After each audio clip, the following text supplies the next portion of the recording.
So, here we go. It was filled with childish frustrations and complexes. The police were searching for James Thomas.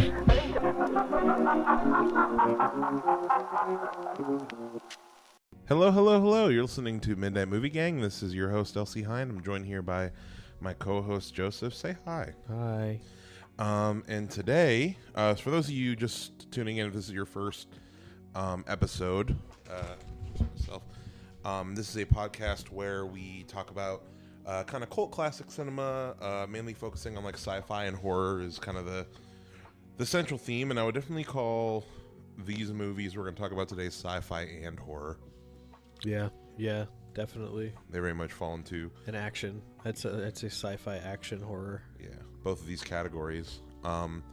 And one of the movies we watched today, we watched in a particularly unique way, which definitely affected It's our real hipster hours. our viewing. Yeah, so to fill the people in at home, basically, me and Courtney went thrift shopping the other day, just going around to Goodwill's as one does, and I found a cute little CRT TV and a cute little VCR. And I tested it in the store, made sure it worked. And I've mentioned it on the show before, but like I've been wanting to get into kind of like the VHS community, and like there's this whole movement of people kind of making their own DIY like releases of like newer films on VHS. Yeah. Like there's a guy called Death by VHS who's like one of my favorites right now. Like his artwork is incredible. Where you can like go to his website and buy modern VHSs of newer films that wouldn't have gotten a VHS release, which, for example, It Follows is the one I really want to get. Yeah, if you look up the cover for that, it's pretty sick. Yeah, it's pretty dope. So yeah, I've been wanting to get into it for a while, but it's just like buying secondhand VCRs like online and shit is expensive. Like Facebook Marketplace and stuff, like the cheapest VCRs I was finding on Marketplace was like $50. Yeah, there's gotta be. It's insane. But at Goodwill, no, $5 for the VCR, $10 for the TV. Hell And- yeah. That's and- how it should be. Indeed. And I bought some tapes while I was out and about, one of which was the original Terminator, The Terminator, 1984 science fiction action film directed by James Cameron. And Gail Ann Hurd, who I believe was his wife at the time, or his partner at least at the time. We watched it not on the CRT TV, but we hooked up my VCR to my modern flat screen TV. Yeah. And It looks fantastic. before we get into the actual movie itself, the movies itself, what we got going on here, I just want to talk a little bit about like just how crazy of an experience like watching a movie off of a VHS tape in the year of our Lord 2024 was. So Joseph, I just want to ask you real quick, tell me like just your brief history and feelings about VHS as a format and what you thought of this, just how that affected this viewing today. Well, I think I watched VHS tapes longer than most people did. I think we had growing up, we had a VCR like DVD combo, and we transitioned to DVDs kind of slowly to the point where I wore out my tapes of Nightmare Before Christmas and Batman and Gremlins. I have a Batman VHS, not that specific one, same but that, exact like that yeah. edition or whatever, with it where it's just the logo on the front. Yeah, no, I loved VHS, and I kind of forgot how it looks until we watched this, and this was like a time capsule. Yeah, ironically, a movie about people traveling through time. And it was so like, I don't know, it's so cozy how soft it looks. Yeah, like the whole time I was watching, as far as like how visually how it affected things, like it's a thing where it is a low fidelity format, obviously. Like you're not getting as much just like data per, like, you know, the pixels there are less pixels technically, and you're not getting as much data, but the way that this analog format of VHS handles like the compression of information on screen, even through a modern TV, which like it looks its own way on CRT. I prefer how it looks, but even on like a digital, like a modern TV, it's so cool. It still is just like the way it gets distorted and the way all of those like visual imperfections come across is so interesting. Yeah.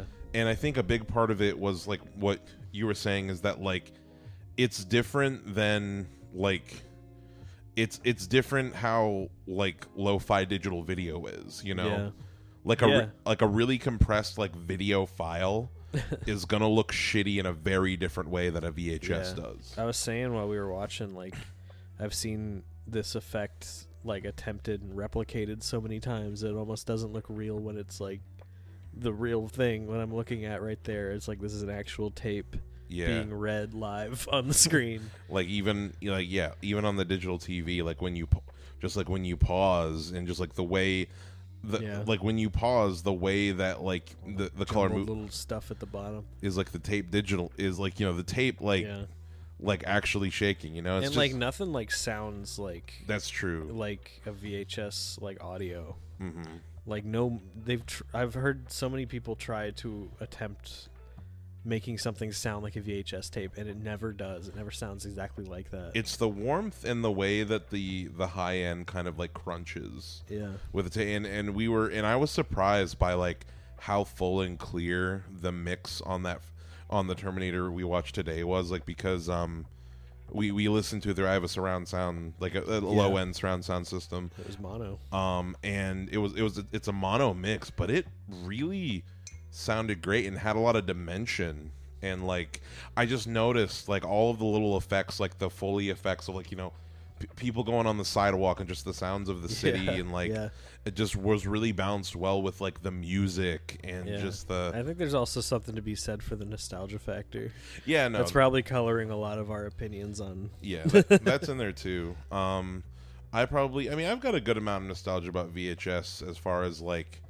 That was most of what we had, like growing up. My mom had a big wardrobe full of like VHS tapes and DVDs, and over time, I feel like we kind of transitioned into like it becoming DVDs. But I still definitely have like a lot of memories of like. I feel like we had all 3 Jurassic Park movies on VHS, and my Jurassic Park 2 was a Fat Guy 2 VHSer. That had 2, or the second one was like all the documentaries about the making of the movie and stuff. Like special features of Lost World. And it's really interesting to see just how they implement that kind of thing on the VHS format. But I've got my nostalgia for it, but like as you know, I feel like I don't have as much of a strong nostalgia just as like watching movie. At that time when I was that little, I kind of didn't care how I received the movie. Yeah. As long as I was watching the movie, that wasn't something I was considering as much. And like the thing I've just enjoyed about the VHS is like it's similar to projection in the sense that like I don't know, there's because it's like an analog process and it's like a chemical process, it's like, you know, it just feels different. Yeah. You know. It's happening right here in that little box. Right there, right now. But and then you showed me the horrible fucking AI 4K upscaled version of this movie. And it made me want to throw up. I hate that shit so much. No, like the AI upscale, like the computer is kind of like filling it in. We can make the movie worse for an extra charge if you like. Technically, it makes everyone look like clay. Yeah, well, it's like really weird. It makes all like the wrinkles extra dark, and it like ups the contrast in a weird way with like every little crease and detail. Yeah, and a lot of the time, stuff just doesn't make any sense. Like I saw a video about I think it was Aliens, and like a lot of the Aliens 4K restoration. Yeah, like a lot of the changes that the AI make it just worse. Make it act like they mess up the colors, and they just mess up like people's performances, like their faces. A lot of that is down to the fact that James Cameron hates grain. Yeah, well, that's he's not a fan of grain, and like as Aliens is a particular case because like Aliens is a pretty grainy movie. Yeah, like the Blu-ray 1080p Blu-ray version of that movie is very grainy. But yeah, there's like only so much you can do. Yeah, with AI, especially like that's one of the biggest problems is like the further someone is away from the camera, the more the grain is distorting their face, and the less info the AI has for like reconstructing that. So it ends up fucking up their like expressions and their facial features, making them look like completely different people. Yeah, making everybody feel like wooden. Which, funnily enough, when we were looking with the scene we looked at in the 4K was the scene where Arnold shows up in this movie, and it did make him look more fake. Yeah. You know, which is pretty funny. It looks really weird. Yeah. Don't like it, but VHS worth a watch. Yeah, no, definitely worth. Good vibes. It's a check out for as far as like especially if you grew up with it. Yeah, no, especially another thing with the VHS. Just real quick, just on a base level, what I think is like worth it about it is that it's the same mentality I put with watching movies shot in color in black and white. Yeah, like when we did The Thing and like when we did those like other films.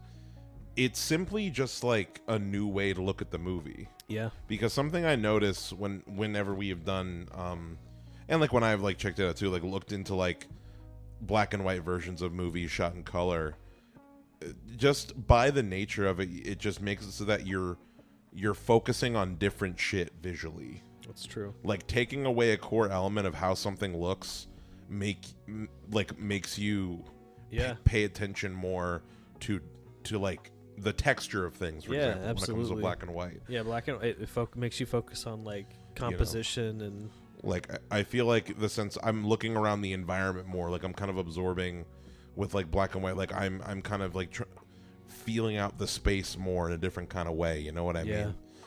Whereas like I feel like VHS is kind of almost the opposite, in which like something that absorbs me about like the VHS versions of things is that like I'm feeling the colors a bit more, and like I'm kind of just like feeling the textures a bit more. Yeah, everything's just like a slightly bit more saturated. There's less detail. Everything's kind of more burnt in. Yeah, no, it's a different kind of experience. But yeah, so even on that base level, just like just movies that you love, if you're familiar with them in like one particular way, check them out on another. You know, it's almost even the same thing as like reading the novelization of a movie or something. Yeah, it's like that kind of thing. But to the movie, I wouldn't watch a Guillermo del Toro movie in black and white. You wouldn't? You said no. Yeah, no, because like color is like a huge thing. Yeah, exactly. Goddamn, I don't know. Although, or like Fear and Loathing or something like that. Anything like where color is. I feel like Shape of Water could be an interesting black and white wash. I guess. Watch as far as like Creature from the Black Lagoon. I love the color in that movie. See, like I'd say like a movie from the 90s.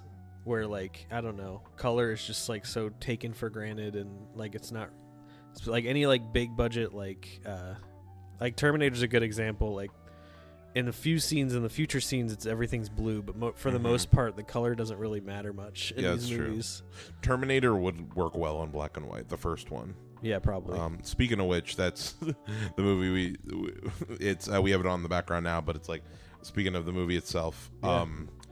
First movie we're talking about. I haven't seen it in a long time in its entirety. No, I've never seen it. You had not seen this first movie before.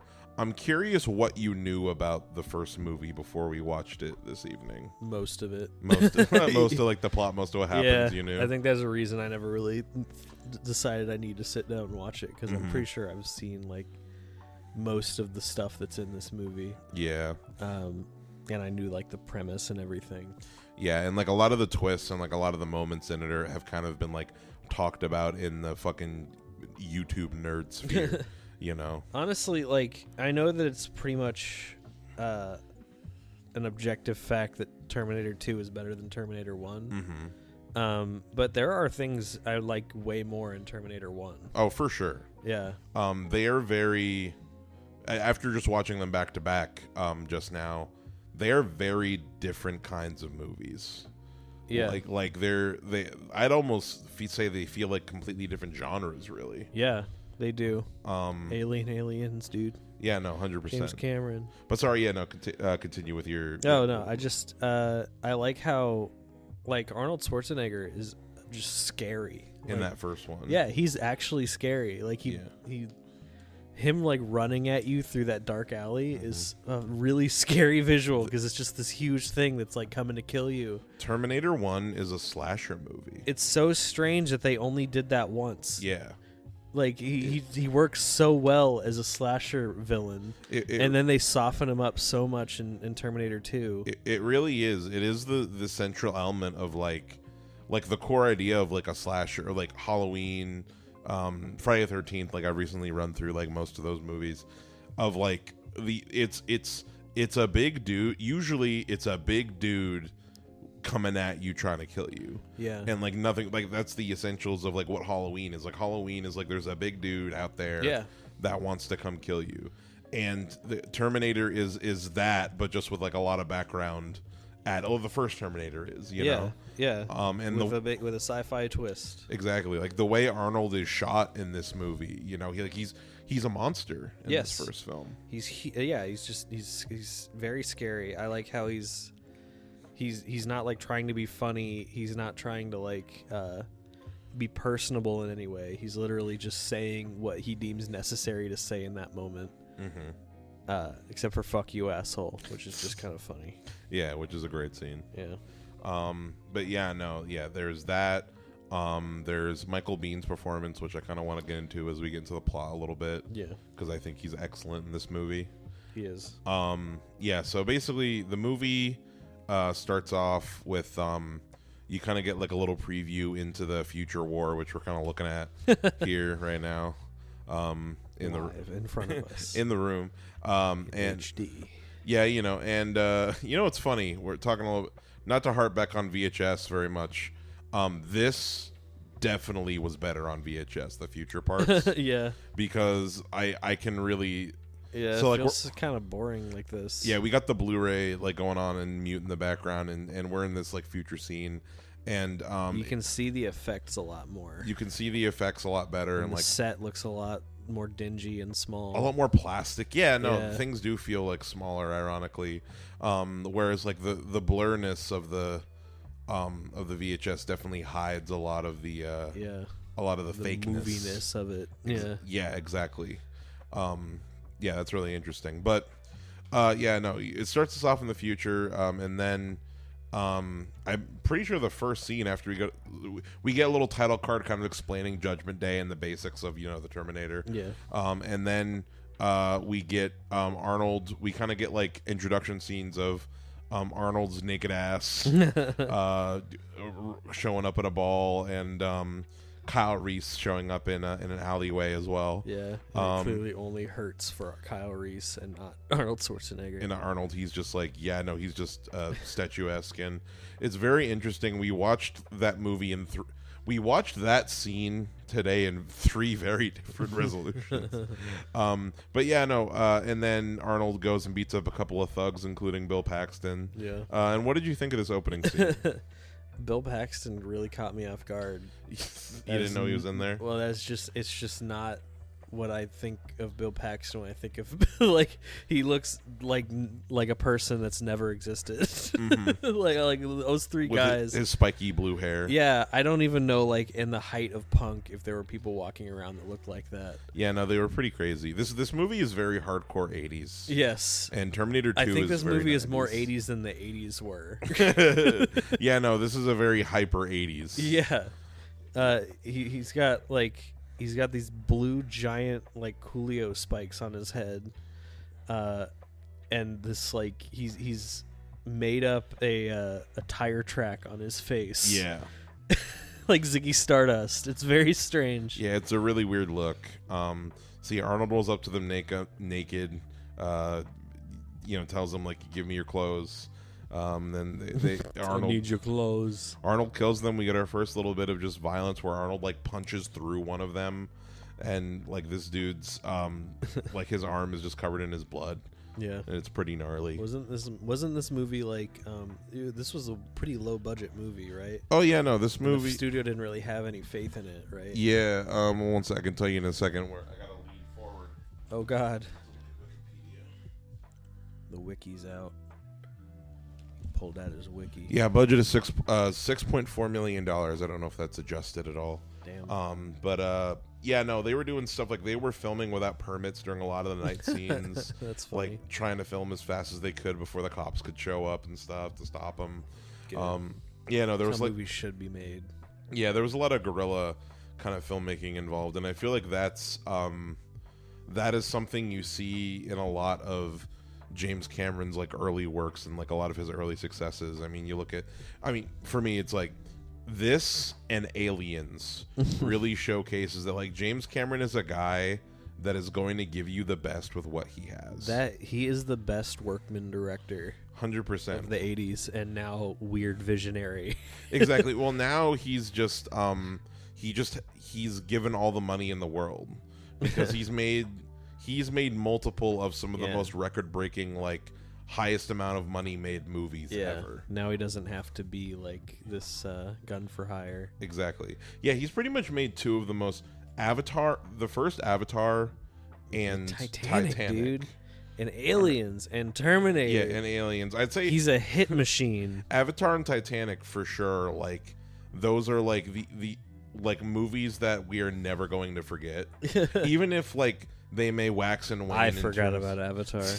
Like, we're never gonna forget Avatar, though. You know what I mean? Like, I never forget the advertising campaign for Avatar. I'll never forget about how everyone saw Avatar. Yeah, like, and then we all saw it, and then like most of us were like, why the fuck did I go and see that? That was just like shitty Pocahontas. I don't get it. 100%. An Avatar episode could be its own whole thing. Yeah, we should. I never saw the sequel. You never saw Way of Water? Yeah, I saw it once. I think that first movie was the most disappointing fucking thing in the world. It was the most gorgeous bad movie I've ever seen. The effects were incredible, like jaw-droppingly, insanely incredible. It's just it feels like damn, there was no story. That's the thing about Avatar, is it feels like this. If we do an Avatar episode in the future, I don't want to say too much, but to me, Avatar feels like James Cameron like put a lot of thought into it, but it's James Cameron, so it doesn't like it. At the end of the day, it's kind of still a kind of pretty boring idea. Well, I think it's because it's James Cameron without limitations. Yeah, but it's also it's James Cameron. Like, it's not someone who really thinks out of the box. Like, it's still super like conventional and like it's not as creative as like if Guillermo del Toro was making a sci-fi movie or something like that. James Cameron is kind of like a really good pop producer. Exactly. He's like Rick Rubin or something. Where like he's not who you go to think outside the box. He's the hit factory. He's very good at making content that like he reads the masses. Yeah, he reads the vibe. Yeah, he knows how to read the room. As far as like he knows, his tastes are very well in line with the vast majority of people, which ends up making a really boring fucking movie. Most quote unquote normie people love all of James Cameron's stuff. It has mass appeal, but to people like us who watch a lot of movies, it's just played out. I do think his early like Terminator and Aliens, like I think part of why Terminator and Aliens stand the test of time so well is that you can feel a filmmaker that is like you can feel that it is a filmmaker trying their fucking hard, like going up against obstacles. You know what I mean? Like, you can feel like this. He's got something to prove. These movies were battles to create. Like, both of these movies, notoriously, I know. But he's so talented that he was able to pull it out. Exactly. I know more about the production of Aliens and the production of this first Terminator, but both movies had pretty nightmarish productions. Yeah. Like, they were not good sets to be on. Like, they were forged in fire. Well, that's apparently just what it's like working with James Cameron. Yeah.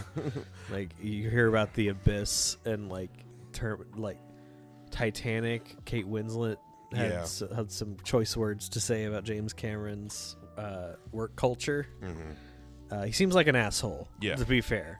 Look 100%. Look up his Oscar acceptance speech for Titanic. I don't think I've ever seen that. He just goes up and he says, "I'm king of the world." He holds up the Oscar. And I'm sure he says other stuff than that, but goddamn, he comes across as an obnoxious asshole. Yeah, we gotta check it out later though. But this movie, Terminator. So after Arnold fights the gang members, we get introduced to Sarah Connor, and she's just an '80s gal, you know. Yep.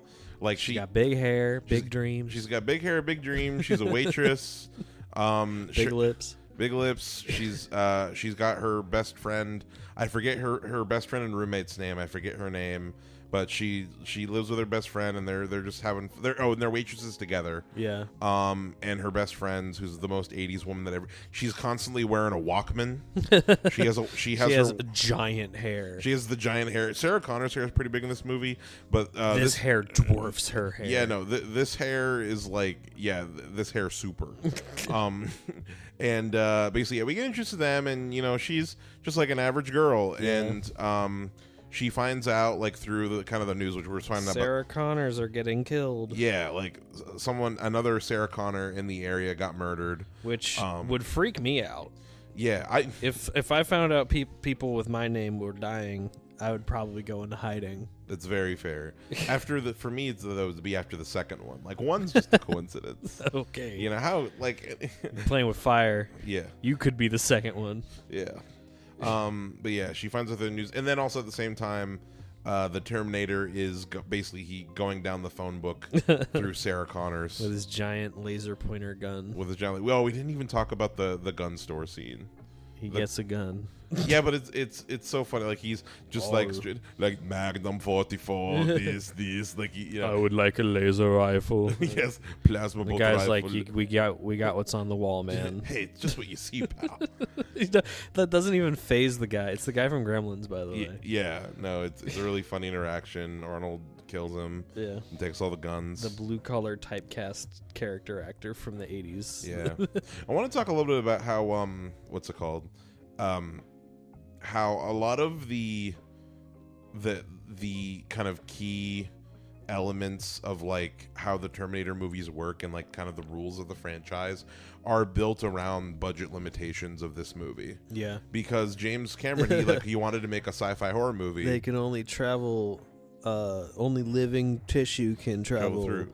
That's why they have to look human, and that's why they have human skin. Yeah, and that's why they have to go through naked, because like they're like, oh, we can't afford to like make like future guns or whatever and have them be shooting laser guns, so like they got to go through naked, and like, oh, like, yeah, we'll make it time travel that way, we can just set it in modern day. Yeah. And it's all very much like which I think is something that's actually pretty cool about a lot of like lower budget movies in general. Is like, I feel like lower budget movies have to be creative with how they kind of like express their world, like especially if it's like really fantastical elements. Yeah, you got to really work with your budget. Yeah. But her friend Holly, her boyfriend comes over. They have sex. I'd say Holly. Walkman sex. They have Walkman sex. Only she's wearing a Walkman, and she's like jamming out to it. He turns it up. Yeah, he turns it up for her while they're having sex. That's very weird. And we're pretty much caught up to the scene that we're in now. The Terminator rolls through, kills her best friend, who he thinks is Sarah Connor, because he just knows that Sarah Connor lives at this address. Yeah. And he thinks he got the mission done, but then Sarah like calls, and the voice machine's like, it's Sarah. Hey, it's Sarah. I'm here at the club or whatever. Can you come get me? Type deal. Yeah. She calls it the exact wrong moment. She has really bad timing. 100%. She's at this nice nightclub, and she gets saved. It's funny, I'm talking about it as before it happens in the movie. But she gets saved by Kyle Reese in the nightclub, and you get the "come with me if you want to live." Come with me if you want to live. And feels very out of place knowing that line. Yeah, a little its impact on pop culture. Yeah, I feel like people don't talk about. I think more people know it from Terminator 2, because that's what the Terminator says to John. Like, come with me if you want to live. Like, when people say it, they're quoting Arnold Schwarzenegger, not Michael Biehn in this movie. That's true. But yeah, then everyone forgets Kyle Reese. Yeah, and then we get a little bit where Kyle Reese and Sarah Connor are like driving around, and he's kind of like giving her the lowdown on like what's going on in the future with the Terminators and everything. World's gonna end, bro. What do you think of Michael Biehn? And not just in this movie, but in general. I think he did a good job. I don't know what else he's in. Aliens. Oh, yeah. He's Hicks. Yeah, he's good. I don't know. He's very good in this. He does that playing. I love this idea. It carries into the next movie of like, yeah, you'd probably seem pretty crazy if you knew the world was going to end. and exactly how, and that there were aliens running around or Robots running around trying to kill you. Yeah. And you were trying to explain that to anybody, they would think you were insane. Mm-hmm. That would probably kind of get to you and almost make you actually insane. And that's what happens with Kyle Reese. Pretty much, yeah. He seems really crazy because he's right. Yeah. Yeah, no, he kind of just like comes off as like a crazy guy who is like trying, not even necessarily trying to convince everyone, but just like knows the truth. Yeah. And does not care to like lie about knowing the truth, you know? Yeah, why would he? Yeah. know? Like he really is just unhinged. I'm trying to explain this to you. And yeah. Yeah. And I think a lot of it comes from like how Michael Biehn is constantly on edge throughout this whole movie. Yes. Like his eyes are from like the very beginning. It like seems excruciating. Time travel seems really painful. Like he is kind of like in pain, wounded, sweaty. Like his adrenaline freaking out the whole time. Yeah, he's tweaking. He feels in over his head constantly. Like no one's ever time traveled before. I don't know. Yeah. And what was I gonna say? And yeah, no, a lot of it is just the intensity. Like I believe that he believes all this shit is real. Yeah. Like he definitely went full method acting in this movie. Good for him. For sure. And I wanted to talk a little bit about there's a deleted, we should have watched it before we started recording, but there's a deleted scene in this movie of after Sarah Connor and Kyle Reese, like they sleep under a bridge.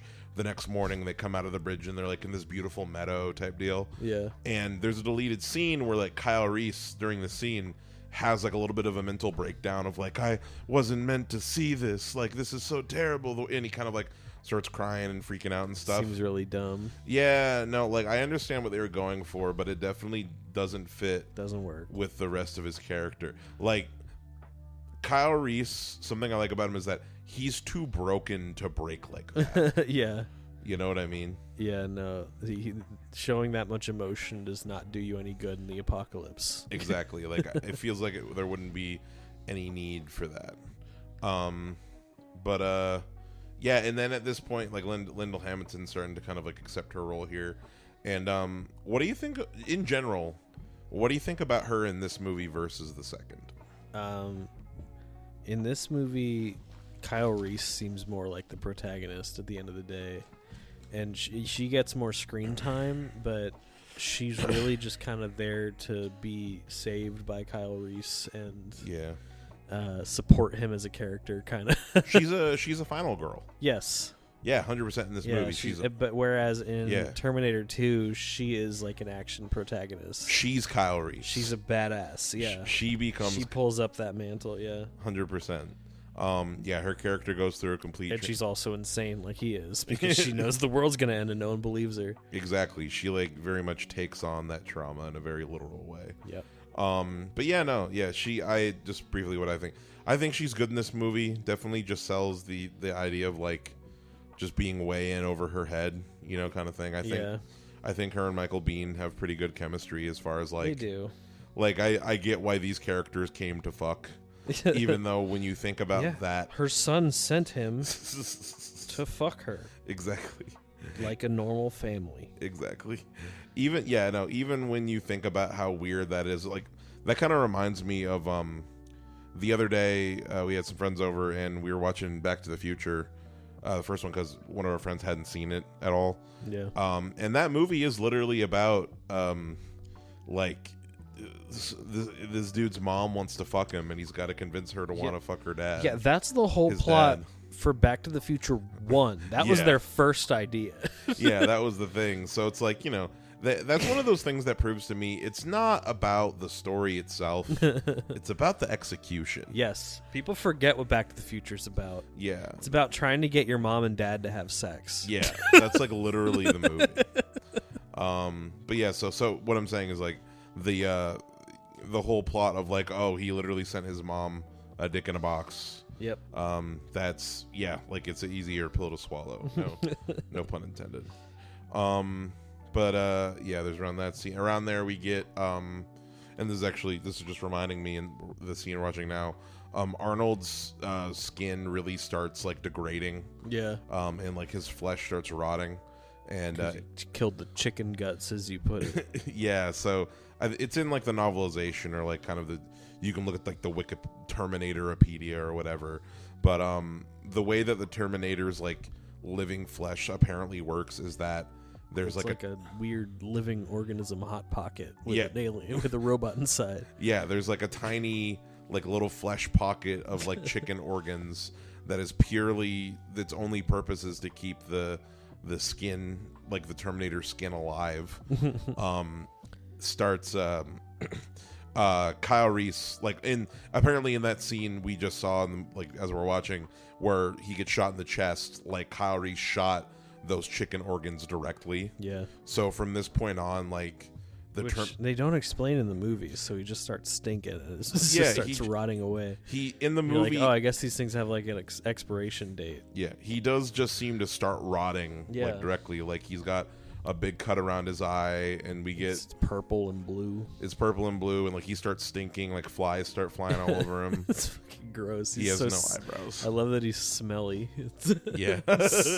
Yeah. Of course, this big big stinky guy is coming after you. Exactly. You know what? That is another element that makes him a more scary creature in this movie. He smells bad. He's like the fucking Frankenstein or something. He's like he's like living dead. Yeah, he's a zombie. Yeah, kind of. You know, and he acts like it. Yeah, then none of that is carried over into the next one. Yeah, like at all. No, from like neither of them. Yeah, no, that's great. And actually into any of them after this first one. It's an interesting concept that I guess it makes it more of a horror thing. Yeah. So actually that's something that I appreciate about this movie, is like this movie definitely works really well as a standalone piece. Yeah.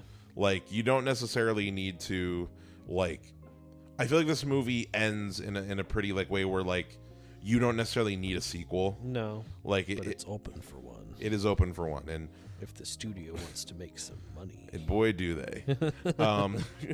Yeah, so the Terminator's skin starts rotting. We get the fuck you asshole scene. Fuck you asshole. Kyle Reese and Sarah get got by the police, and Kyle Reese is interrogated. He freaks out on him like, you fucking idiots. Yeah, he freaks out him on camera, being like, he's gonna put his arm down her throat and tear her heart out. And like he's really going nuts on camera. I mean, like, yeah, but imagine like you grew up in this like horrible war torn world, and you go back that and you see these complicit assholes who are like the reason that this is. Yeah, 100%. No, his behavior makes total sense in this movie, 100%. Yes. Now Arnold shows up to the police station. And by the way, in that scene of like him freaking out on tape is called back to in the second movie with like Linda Hamilton in the psychiatric facility. He passes his insanity on to her. Yeah, his cursed eldritch knowledge. Exactly. Yeah, like she lost. She has disadvantage on sanity rolls for sure after this point. Yeah. Arnold kills all the cops in the police station, including Lance Hendrickson. It's a surprisingly small role for him. Yeah, no, he's just kind of the guy everyone hates at the office. Yeah, a little bit. Yeah, he is kind of like the one no one likes to hang out with. Yeah, he gets told to shut up a couple times. A little bit role, which makes sense why he was in Aliens, because he's him and James Cameron are boys. Yeah, they're buddies. Yeah. One of his muses. Good friend to have, dude. I'm surprised that Lance Hendrickson wasn't in any of the Avatar movies. He was. They had him play a tree. Oh, okay. He mocapped as a tree. He was like the tree of life or whatever. He stood still. They actually paused his animation. They built the tree around him. Makes sense. He was an avatar. He was one of the avatars in the background. Yeah, he was actually the dragon that the guy falls and jumps on. Exactly. He's the fucking what's it called? The rider or whatever. Exactly. So Arnold kills all the cops. It's probably the biggest set piece in the movie, I'd say. Like, there's a lot of, he drives the car through the lobby, and that's pretty cool. It's like hard boiled, but with one robot. Indeed. And just in general. Oh, do you want to talk a little bit about your Terminator video game concept? Oh yeah. So I like the idea of it being kind of like a horror game, right? Like similar to Alien Isolation. In that Yeah, you're being chased by a Terminator. Outlast and fucking all these amnesia run and hide horror games, but instead of running and hiding, you just have to run. like hiding is not an option. It's an action horror game, right? Yeah. So the Terminator's always coming for you. And I thought about like, what if you had it set like honestly, it could just be like a mod on GTA 5 or something like that, where it's a map and somewhere in the map, it's almost like Deathloop, where somewhere in the map, the Terminator is coming for you, like while you're trying to like achieve these while you're goals trying to do other things. Yeah, while you're trying like maybe like shut down Cyberdyne or some shit like that. And it's just every time it comes for you, you have to like figure out a way to like stall it so you can get by. It's almost like so you can get away from it like at a certain range or something. Yeah, it's kind of like Nemesis or something in Resident Evil. Yeah, but it's more aggressive and you have to be faster to get away from it. Like there's like car chases and shit. I had said like Mirror's Edge with a Terminator or something. Yeah, or like it can come at you with like a semi and try to smash you into a wall. It just has its own AI like or that. It could have like or it could come in like an attack helicopter and try to shoot. I'm sure there are flaws in this idea, but I want it to happen. It'd be very cool. You could have some cool asymmetric gameplay elements where like one player is playing the Terminator. Yeah, it would be quite sick. I would play it on single player though. Yeah, no multiplayer. I don't like people. Yeah, they ruin my games. Yeah. But then what happens next? Yeah, so Sarah and Kyle go to a hotel and they have some steamy sex. It goes on for too long. Yeah, no, it is a long sex scene. We get the slow, sexy version of the Terminator theme. That's the sound of him nutting. She's like, ugh. Yeah. Oh yeah. Kyle Reese is a virgin, He's so like, well, thank God I only had to do that once. She pity fucks him. Yeah, she does. She pities him hard, and that's like a big attraction point for her, I guess. Yeah. And feeling bad for somebody because he had sex. He broke a slasher movie rule. Yep. He dies. Yeah. But yeah, no. So they have sex. He tells her like he's always loved her and whatever because something I never realized. John gave Kyle Reese in the future a photo of his mother. That way Kyle could like be attracted to his mother through this photo. But it's also kind of like, I think we were talking about Alien and Predator in this, and how this is my least favorite of those three that we lumped together for some reason. Because of just the inherent problem that you get with any time travel movie where it just ends up making no sense. Yeah. And there ends up being these glaring problems. And it makes it particularly difficult to put the Terminator movies. So like we like I kind of wanted to wait till when we talk about Terminator 2 a little bit more. Yeah. As far as like if they could do a triple, because they've done a triple crossover in the comics of Alien vs Predator vs Terminator, but we were talking about the ways it work, and I feel like Terminator would be the hardest one to try to make work. Nah. Because of the time travel elements, but I don't know. I feel like what we came up with was pretty fucking solid. Yeah, we'll get there. Yeah, we'll get to it. Yeah. Keep listening, listener. Don't you worry. Yeah. So they fuck. The Terminator chases after them some more. And I forget exactly how they get. There's like a car chase, and they end up in like some steel mill. Like a pressing there's some a factory. Bunch of fun action with Arnold Schwarzenegger running and being scary. Yeah, don't worry about it. Absolutely. There's a big explosion and the Arnold Terminator, his skin gets burnt off. Yeah, and it just reveals the oh my God, he's a metal skelly man. He's a metal skelly man, which I realize this is pretty much the only time in this whole franchise where we get a evil Terminator skeleton man that is practical. Yeah. As far as like, and stop motion, but the Phil Tippett. Yeah. For me, the parts that work really well is like, so it's practical when it's like you see like kind of the legs down, and it's practical when it's kind of like chest up, because like how they filmed it, obviously they had like a dude like holding up big backpack, like basically a Terminator backpack that could be puppeted.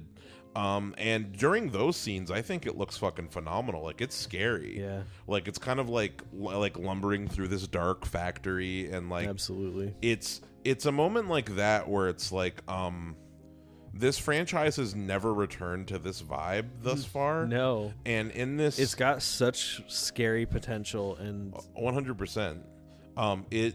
They definitely left it behind. Yeah. Like, and it's why it makes sense that, like, I'm hearing with the success of Alien Romulus and Prey, like both movies that like have been very critically successful, and Alien Romulus being like very like being financially successful as well. Yeah. Like, this is another like adult Fox property. Yep. That like people associate. I mean, R-rated action horror. Yeah, people associate these three franchises with two good movies. Yeah, with two good movies. It makes sense. There's like a lot of we need to complete the trilogy. There's a lot of common things in them, but what I'm saying is this franchise is ripe for the Prey Romulus treatment. Please. Like, they could very... And then we need our triple crossover that we'll get to. Yeah, that we'll get to. But no, yeah, people have been talking about it, and it totally makes sense. In this last bit of just like this metal skeleton with red glowing eyes walking around this dark factory, I'm like, oh, this is the thing. This is the concept. This is the core. Like, it's the same thing where it's like with Alien, it's like creatures on a dark falling apart spaceship chasing after you. In Predator, it's like you're in the jungle alone and there's something hunting you. You know, like, this is kind of the core of Terminator, like something that is just this thing that is coming for you. It's never gonna stop. It's literally a machine built to kill you. Yeah, it's more than being hunted. It's like being pursued. Yes. It's a different active kind of... So much cop imagery in these movies. Yeah, 100%. Yeah, to being chased by the cop cars. Yeah. Yeah, no, that's like the core of it, and I think that like they that's what Prey and Alien Romulus did, is that they brought it back to the core of it, and they could very well... They could do it again. They could do it again. Who would you cast? Who would I cast? Henry Cavill as the Terminator? Actually, I'd get that guy who's playing... scary? That guy who's playing a Jack Reacher now. Oh. Or Jack Ryan. Thad Castle from... Big guy. Big guy, yeah. Isn't it Thad Castle from... He was in Ungentlemanly Warfare, I think. I don't know. But Thad Castle from Blue Mountain State is all I'm thinking of. The big guy, the big scary, the white-looking dude. The big scary white guy. He could be like a scary cop. A big scary cop? I don't know, dude. Yeah. Get the guy who played the newborn in Alien Romulus, Robert Borski. Yeah. I don't know if he really blends in as well as you want. Adam Driver. Terminator 2. Adam Driver as the Terminator. You always pick Adam Driver to play everybody. He's my go-to. Yeah. Like, who's like a popular actor right now who can kind of be bad. Yeah. You know what direction they could do with a new Terminator? This is the only thing I think of. So, I don't know if you knew this. Arnold Schwarzenegger was not originally brought on to be the Terminator. Yeah. He wanted to play Kyle Reese. That would not have worked. And James Cameron originally wanted, and hear me out on this, he wanted Lance Hendrickson to play the Terminator. And I mean, he works as Bishop. Yeah. He doesn't really work as like a killing machine. The concept... He looks so bookish. The concept is that this thing, the Terminator, it's an infiltration unit. It's designed to blend in. Like, and that's kind of what they did with the T-1000 in Terminator 2, is they made it kind of like a skinnier dude who can like blend in, like is a lot less assuming. He's a cop. And and that's what that's what the original concept was with this character, was that it was more... I like him better as like a big Mack truck that's just coming toward you. As a big tank.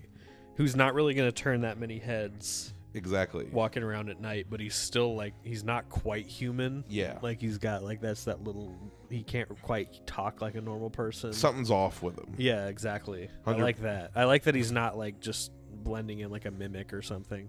Yeah, no, absolutely. Like, he's a creature. He's like, it goes back to like that Mike Myers thing of like on Halloween, Mike Myers walks around and like people don't notice him because it's like, it's just a dude on Halloween. Yeah. You know, and yeah, no, it's the same. That's exactly it. That's part of what I think makes it unique as well. But yeah, no, they kind of changed around the mentality of like, well, this big machine, it needs to be like all this machinery needs to fit into like a big guy, so that's why they model him after like a big dude. You know, seems perfect. Yeah, it makes total sense. I'm a big fan of that. We're getting the scene where he cuts his arm open. It looks. I like when he does face surgery, and they really had a lot of confidence in that fake Arnold head, and it looks just fucking horrible. Absolutely. Even in VHS, even behind all the low quality VHS, still looks really bad. Yeah, that looks way more rubbery. Or look, he's cutting into his arm right now. People at home, listen. Yeah. That looks a lot more rubbery than it does on VHS. A lot of the Yeah, sometimes high quality. Sometimes HD betrays, man. Yeah. But anyway. But even on low quality, that head sucks. Yeah. So long story short, we get the skeleton running around. He gets smushed. You've seen the movie. And his arm is sticking out like me. Hydraulic press channel. And you pretty much called it like, oh, that's Chekhov's arm. Yeah. Yeah, no, and that's Terminator 1. But yeah, no, did it exceed your expectations, like what you thought it was going to be? Yeah, I actually liked it a lot. I think I might like it like just as much as T2, but for like different reasons. Yeah, they both have their strengths. Very different kind of movie. Yeah. Yeah, I don't think we need to go through the plot of Terminator 2. Because as far as you've seen it, it's the most popular of the bunch. If you haven't, watch it. It's one. I feel like what's interesting about Terminator 2, that's a movie where like I know a lot of people who have only seen Terminator 2 and not seen Terminator 1. That was me. Yeah, like there's a lot of people in that. I think it's just because that movie played on TV a lot more. Yeah. Because it did better at the box office, I guess. It did better, but it's also way more. It's way more accessible to younger, like like teens, like younger kids. And you can tell they're trying to get that demo too. 100%, yeah, like making it more of like a quote unquote family adventure. Yeah, it's a lot less adult. It's a lot less serious. It's more like comic. It's a lot less serious. It's more comic booky kind of. Arnold has like quips now. Yeah, no, he's funny. Terminator's got jokes. Yeah, all of his fear is stripped away, and I think that I don't know. Now that I'm an adult, I don't really care for the funny Arnold shit. Yeah, no. I don't really need the Terminator to be funny. Yeah, he hasn't really done super serious outside of that first Terminator. Yeah, really. And that's a bummer. I feel like a lot of the magic of the concept is lost in making him like relatable and funny and like, fun to be around. That's not to say that Terminator 2 is bad. No. As far as like Terminator 2... No. It's a very good movie. Terminator 2 is a great crowd-pleasing action movie with sci-fi elements. Yeah, it's one of the best action movies ever made. Yeah, like there's so many practical stunts and just, he's cutting into his eyeball. But practical stunts and real vehicles being blown up and real buildings and like all this stuff. And I do think there's a lot of good...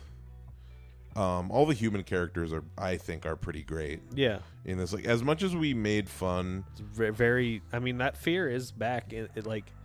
I think the T-1000 is actually a scary villain. Oh yeah, no, the T-1000's great. It's like scary in a way that villains aren't a lot of the time.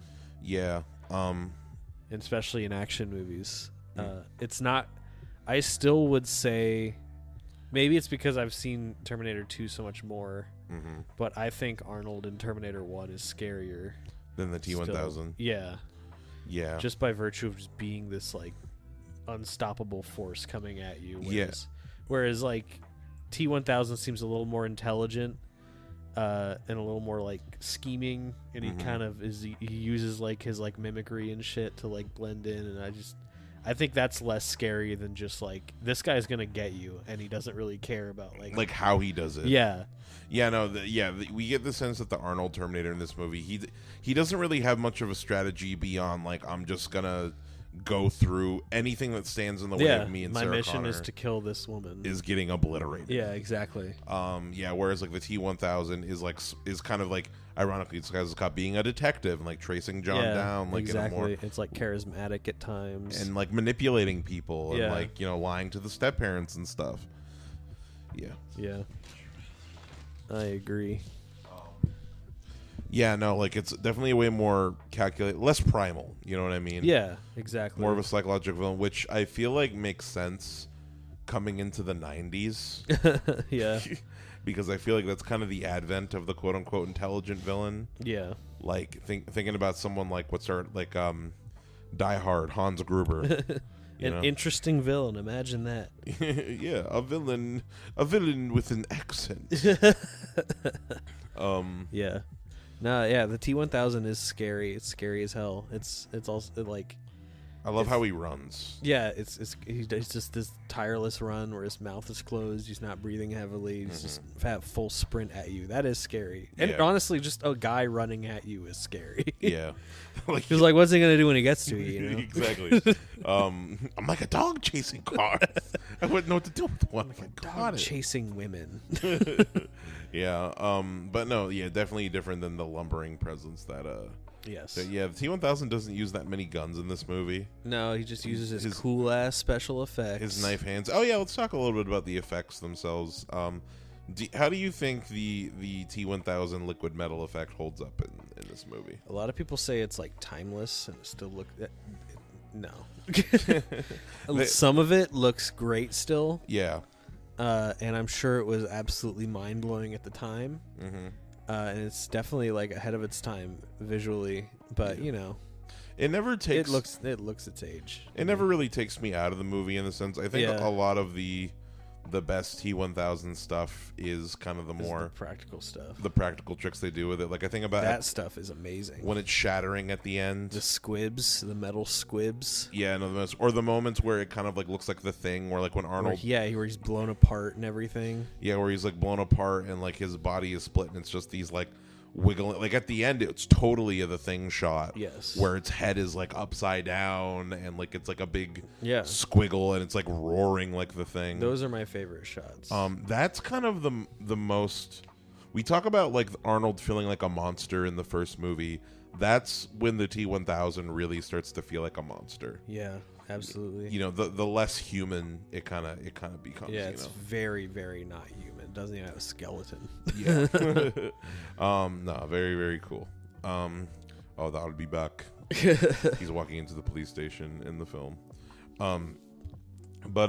Yeah, no, fucking great. Talk a little bit about as far as characters go. We pretty much have John and first we gotta shout out to my boy Todd, who John's little redhead friend with the crazy with the longest mullet. Yeah. The T-1000 dressed as a cop comes up and asks him if he's seen John Connor, and guy's like, nope.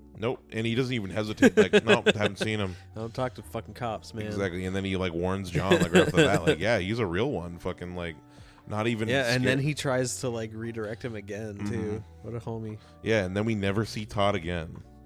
That's Good. what needs to be. Never got caught. That's what the new Terminator needs to be. It needs to be Todd hunting the. Ooh. Okay, here's my Terminator reboot idea. Maybe it's somebody who's out hunting Terminators. Hell yeah.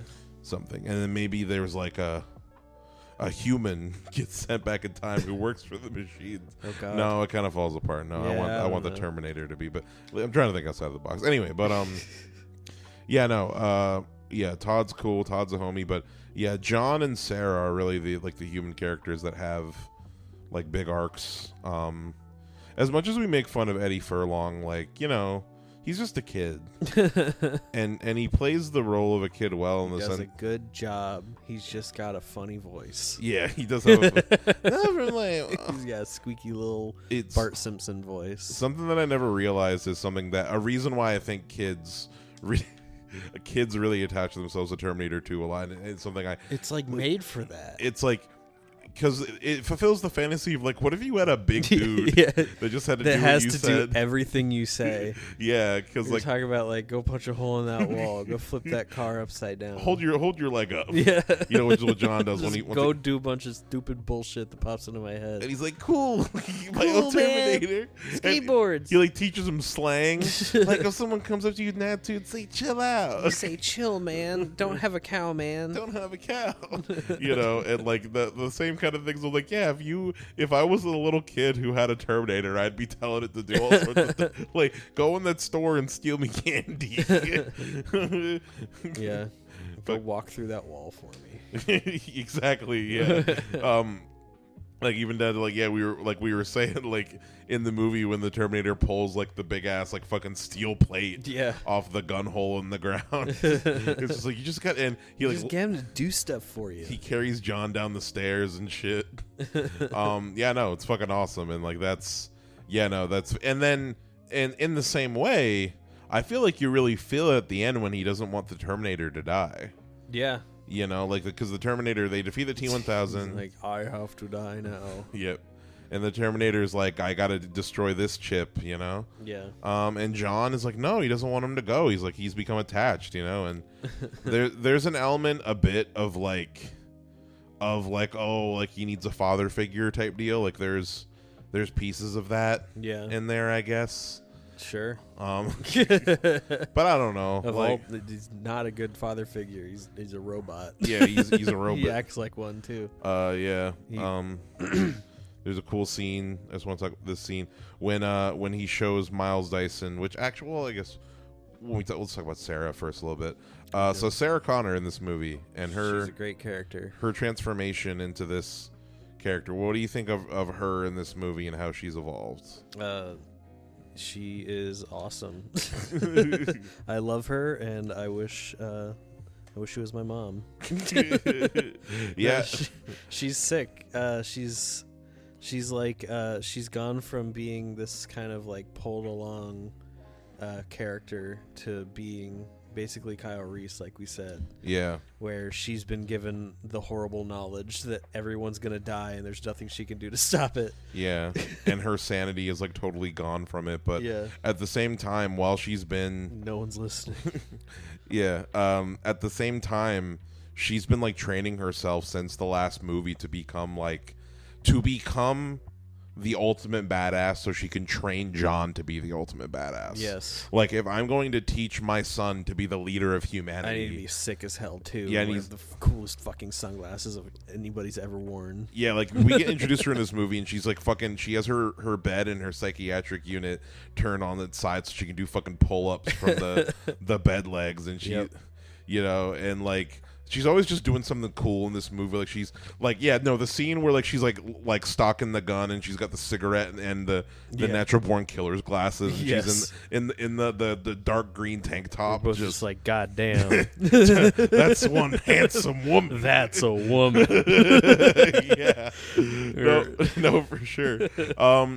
She's just so fucking cool, and at the same time, just like, her character, I feel like just has a really good arc. Like she knows, she's a little bit like she's unhinged, and you can tell that like she like her trauma is like a problem. Yes. It is like a weakness. She's never going to recover.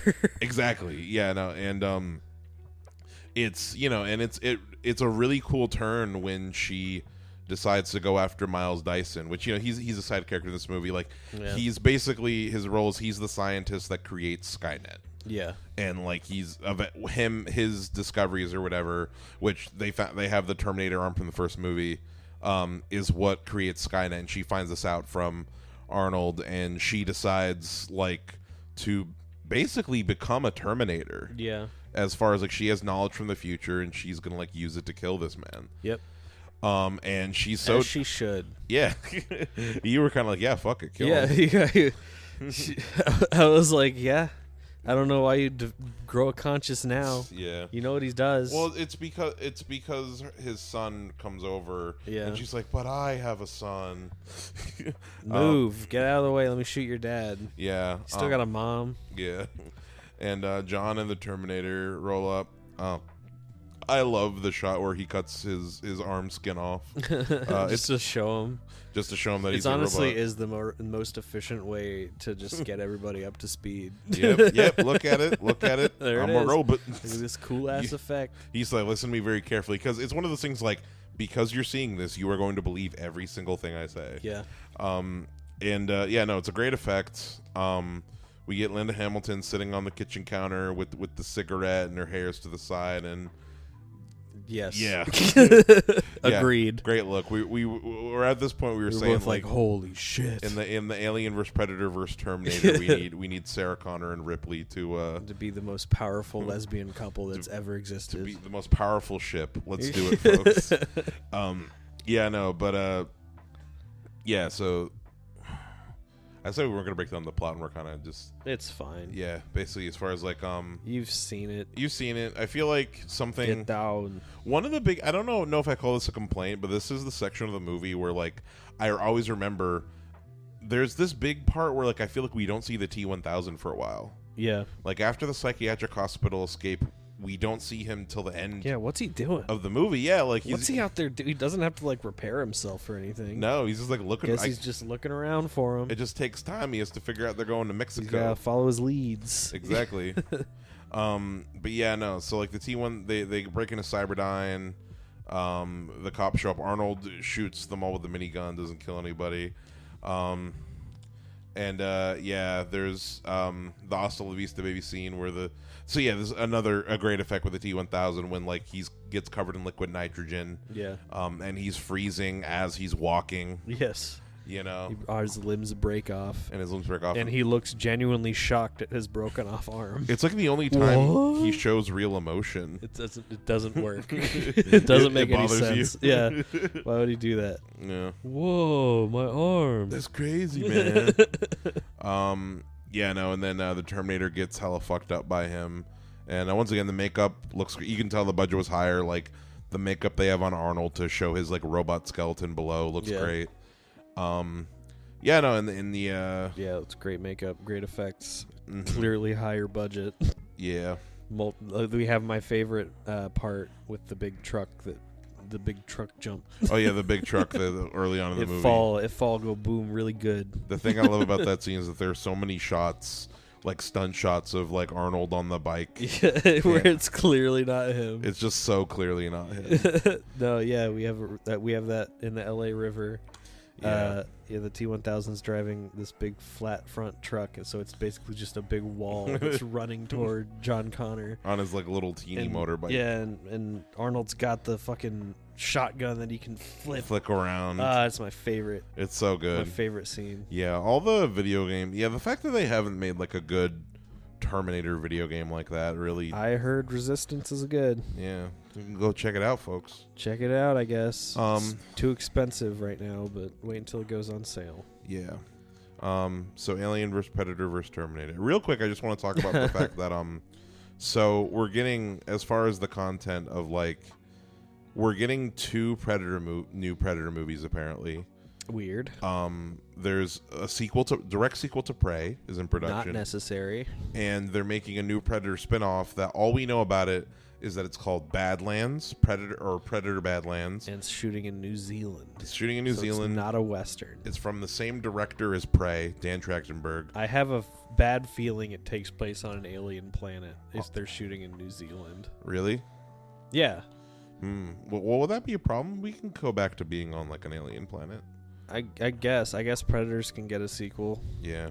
I just feel like, I don't know, like what else would it be? Like that's just the place people shoot fantasy and sci-fi place. What we really want for the next Predator is like, give us Samurai Predator, please. Yeah. It's not gonna happen. It'd be too cool.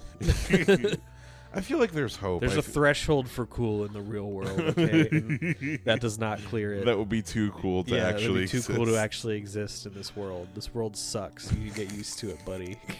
No Samurai Predator. No black and white fucking 4x3. You kidding me? 7 samurai ass Predator You movie. realize Trump was president, right? Seven samurai, but instead of an army of bandits, it's one Predator. Yeah. Let's go. Just do that. I fucking wish. It's not gonna happen. I don't think anyone would see it, but I would. I just that's why we were talking about AVPVT. AVPVT. TV. So they've done P&A. They've done that triple crossover, that like threesome crossover in Who the reads comics? in the comics. I don't If know. you read comics, you're a nerd.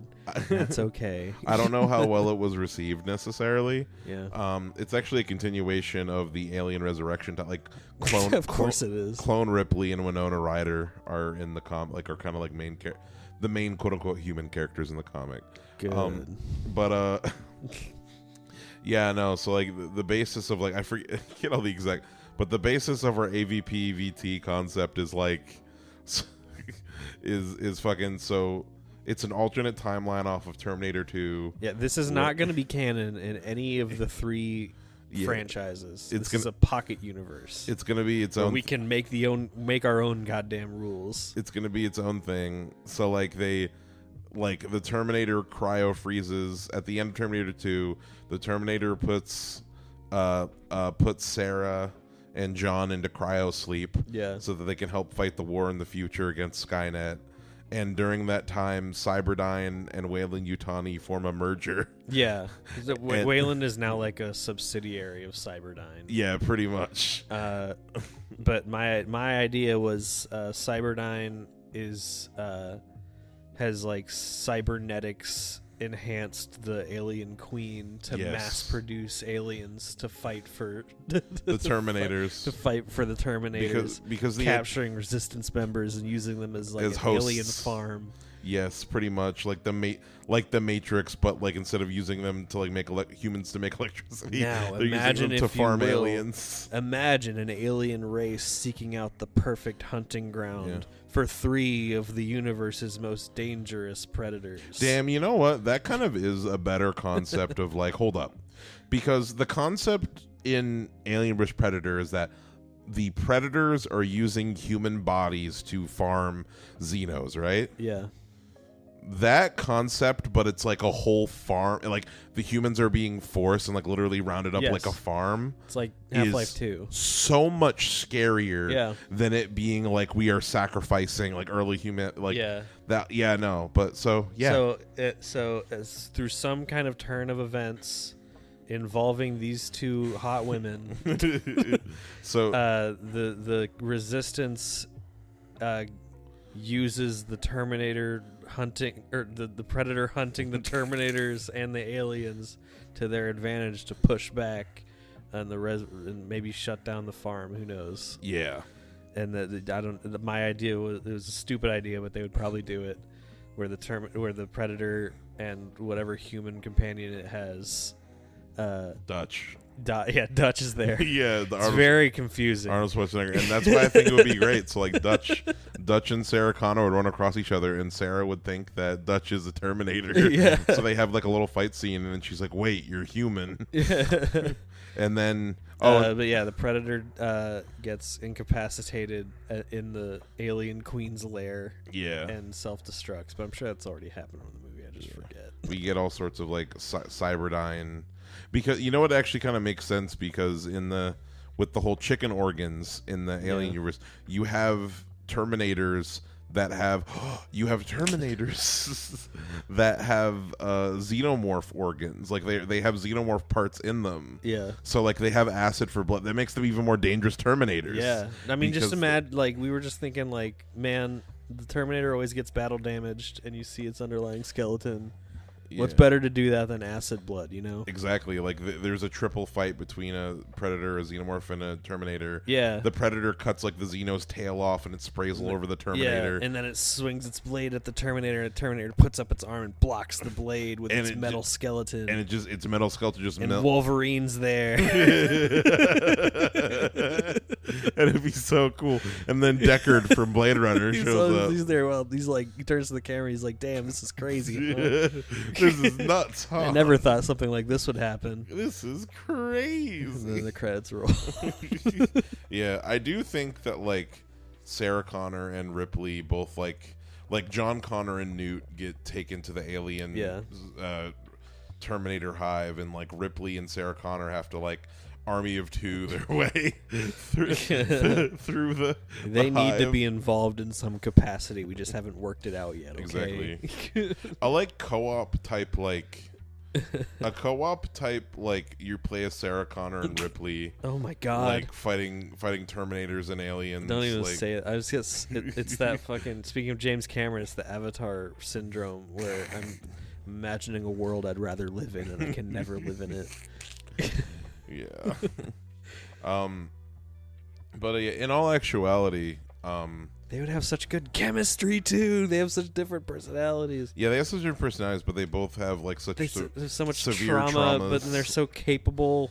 100%. Oh god, it's like the perfect like action movie couple. So good. Like, and I wanted to say my trailer, my teaser concept, for the Alien vs Predator, like versus Terminator trailer is like it's a shot of like a predator, so like it's a shot of like a predator like on some world, and he has a human skull, and you know they prepare the trophies like a human skull that like still has the skin on, and he uses his like little predator acid to melt the skin off the skull, Yeah. and it's revealed to be a Terminator skull it's a underneath. Terminator the whole time. Yeah, no, it'd be so fucking good. That trailer drops. But in all actuality, like I said earlier, I do think we're gonna get another Alien vs Predator because I hope so. Fede Alvarez, the director of Alien Romulus, Maybe it would be a good one. yeah, he got asked that like would he want to do an Alien vs Predator movie, and he said only if I get to co-direct with my buddy Dan Trachtenberg, the director of Prey. Yeah. If they like co-directed an AVP movie, That would be fucking cool. that'd be sick. And we know Fede Alvarez is down to do it. And I hope so. yeah, I mean, It's such a cool concept, and I don't think it's ever been done justice in my Yeah. eyes. I mean, and I think it's kind of the perfect time to do it because like both of these franchises have such heat right now, and Add Terminator to the fray, add Terminator to the fray, and and then there we go. Wolverine, and And all of them in Deadpool and Johnny Storm and Transformers, and Blade. and Hot Wheels. Why isn't Blade versus Predator? Let's go. That'd be pretty fucking sick. Yeah, that would be cool. I mean, it'd be kind of random. Predator shows up. He's like, "Oh, I'm in a world where vampires exist. I guess." World full of sucky. Have you seen the Some predators always trying to escape a bill. So, have you seen?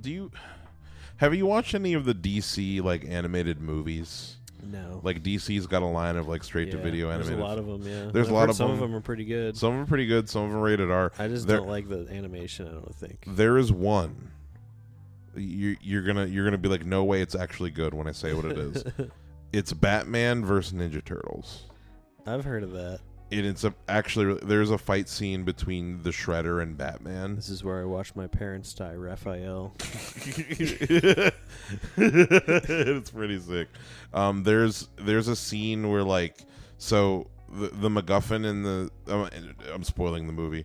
Fine. The I'm not gonna watch MacGuffin the MacGuffin in the movie is like the Joker wants to get his hands on the mutagen that made the Ninja Turtles the Ninja Turtles. I'm gonna turn everyone into turtles. Well, the mutagen doesn't turn you into a turtle. It turns you into like the whole concept they're going is like it reactivates like an animal part of your DNA. Like everyone has like an internal, like, you know, You will be a rhino. Bebop and Rocksteady. Yeah.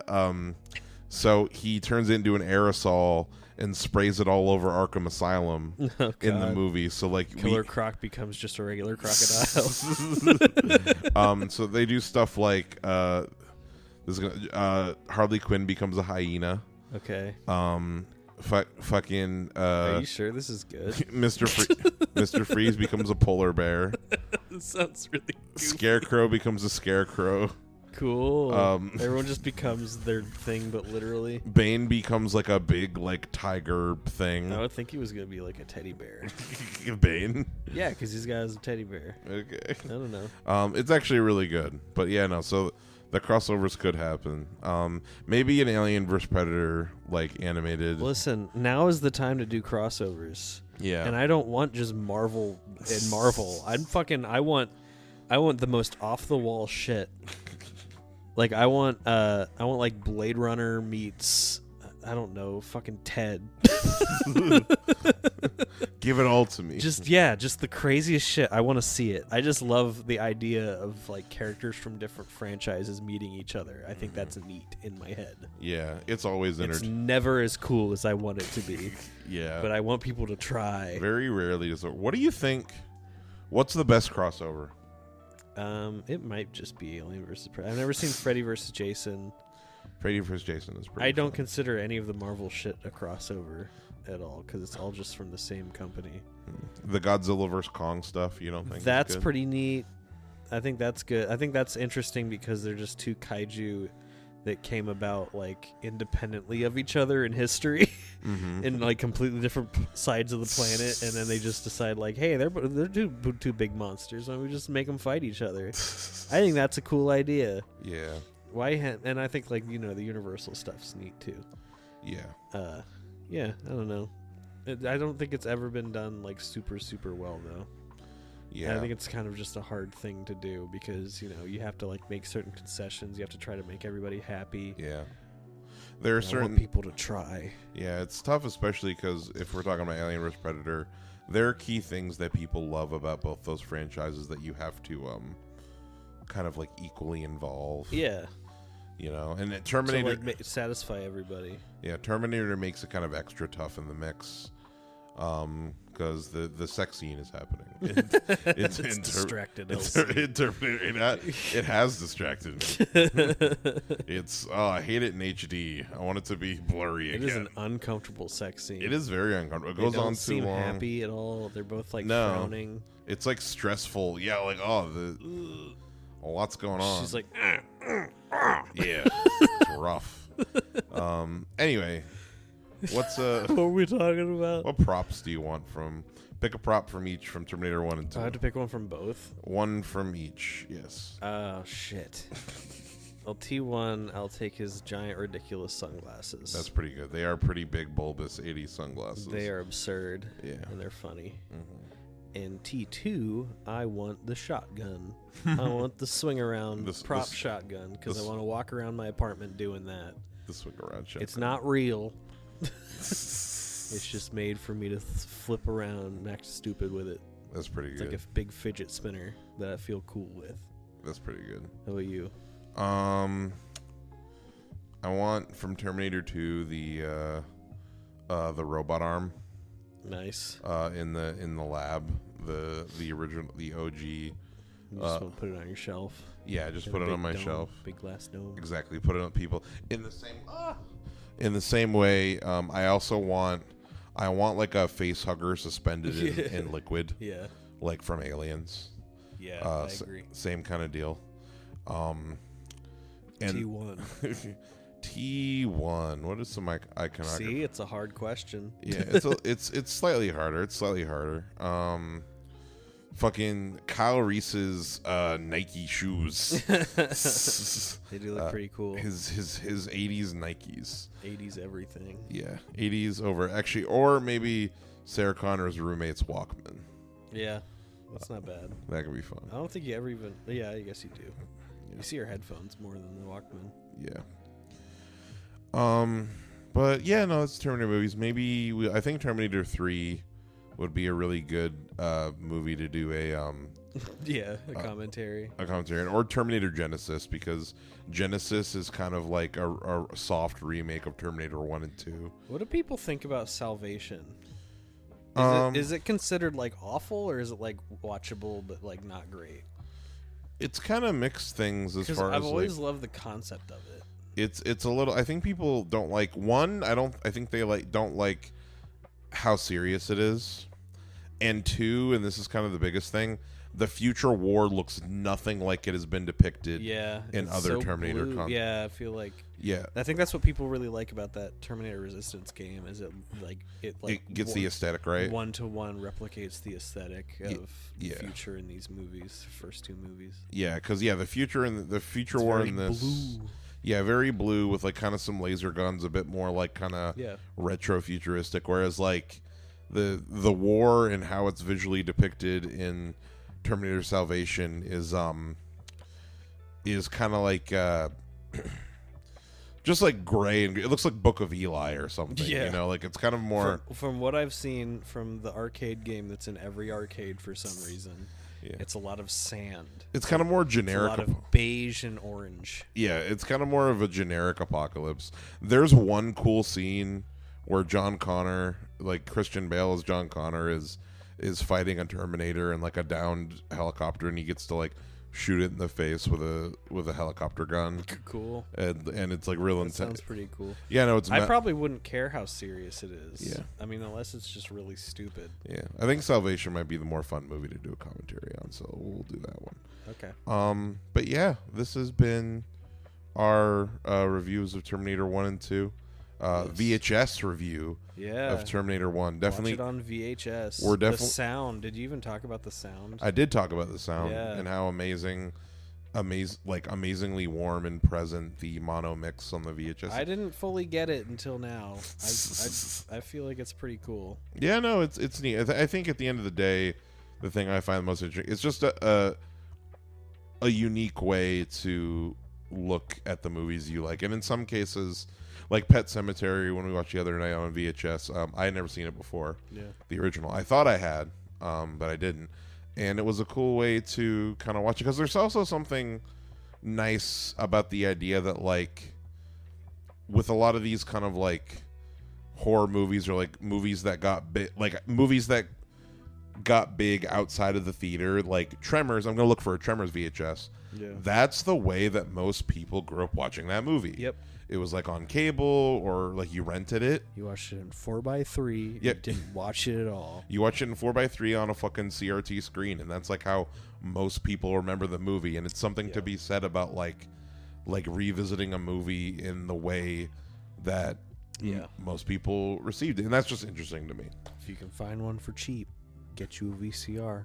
Yeah, it's fun. Exactly. Look at your Goodwills. It's fun. It wasn't, like I said, $15 for the TV pizza, and you watch a movie on a videotape. Yeah, it's fun. And then even if you want to just get a VCR to plug into your modern TV, your flat screen, it's still cool. Yeah, it still looks really good. Yeah, no, like it's still a really cool way to experience your movies. Don't let it die. No subtitles. It's gonna. Though.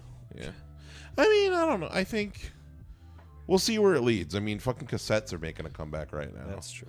Who knows? And also, like, a lot of the kind of resurgence of interest in physical media is a response to how bullshit streaming is now. It is so fucking bullshit. Streaming is such... Oh my god, I watched the shitty Hellboy.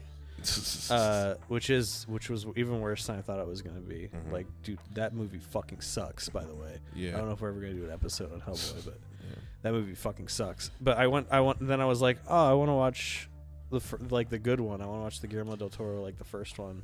Mm-hmm. And it's fucking nowhere, dude. Like, it's on Max, they have Hellboy 2. Which one? Oh, you can't like rent the This happens to me all the time. Wow. Like, oh, I want to watch. Actually, I've never seen Deadpool 2. I've seen Deadpool 1. Oh, we don't have Deadpool 2. We just have Deadpool 1 on Max. And it's like, I feel like I bet Deadpool 1 is on Disney Plus, probably. Disney Plus, yeah. No, I just they keep moving shit around. They move the shows around. They like buy and sell them from each other. Yeah, I hate it. How many of these should I fucking have by now? It's very much. It's one of the thing that's troubles. I've kind of learned recently is that so I don't need streaming services for movies. Like, I feel like physical media for me has been the most successful way to like curate a movie selection. Yeah. But I think the issue is like it's a lot harder to own TV shows. Oh yeah. Or like I'm not as into it's more expensive, but also like they can be so expensive. Complete box sets? Yeah, not only are they so expensive, but I also see TV shows as way more of a, especially comfort shows, as like way more of a passive kind of thing. Whereas like I don't want to like get up and like put a thing and take it out of the box and put it in. It's like, oh, those are the cool 3 episodes. Time to put exactly. Like like one disc in this like 40 disc set has these 3 specific episodes. That's pretty annoying. I don't want to be doing that. I don't want that. I think if anything, a solution to that might be like the cable experience of like, oh, this TV show and this episode is on right now. Yeah. because like I put on TV shows and comfort shows like while I'm cooking. Yes. You know, whereas like they're always in the background. Yeah. I guess the only difference is like certain like right now the only show I'm actively watching is The Walking Dead, but I'm like binging my way through that. Gotcha. But yeah. This has been Midnight Movie Gang. It's the end of Terminator. I'm tired. I got work in the morning. Yeah. This has been a great record though, Joseph. Thank you for coming on. I am glad. Yes. Thank you for having me. Folks at home, let us know what you think of Terminator. Tell us where you'd like to see Terminator, Predator, and Alien go as a franchise. Yes. And yeah, have a nice night. Goodbye. Love you. Bye. Bye.